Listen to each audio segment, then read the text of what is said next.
okay, The Wedding Ringer.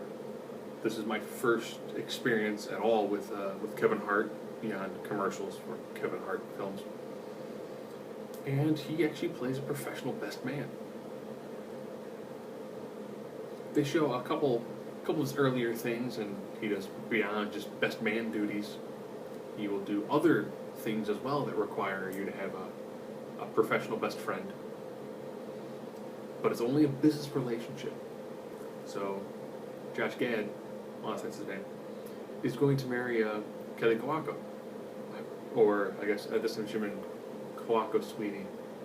So, Penny. And I was interested to see how she would act in a non-Penny role.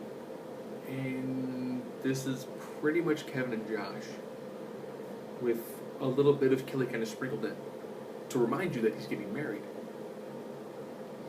And of course they go through all the standard things like, so do you have any friends? No. Alright, I need to find you friends. And I need to give all of those friends unique identities that actually match with personalities and identities that you have faked along the way in your relationship.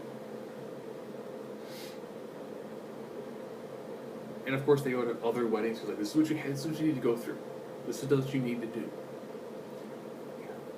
So he's kind of a professional liar, and he has to lie to the family throughout, initial family gatherings, other family gatherings, rehearsal dinners, the actual wedding itself. He does kind of impromptu plan a bachelor party, and it's funny. They do some spots where it seems like when the two of them go to a wedding, and they do a long dance montage section, they probably could have trimmed one or two dances out, but seeing how they interacted was great. Nice ending to it. Overall, it's a pretty good film. Is it one of those, side busting, you're going to laugh nonstop? No, but it does a good enough job of saying, here's the story, here's the situation, without making it too crazy. It's crazy enough, but they don't make it super over the top crazy that's entirely unbelievable. And has a nice heartfelt ending to it, which kind of makes for a good comedy. You've got a very definite beginning. The middle is where you get a lot of comedy, and the end has a bit of a kind of touchy-feely moment, but not over the top. So everything has this nice flow to it. Some spots are kind of, you're like, is that Joe Namath? Why is Joe Namath in this movie?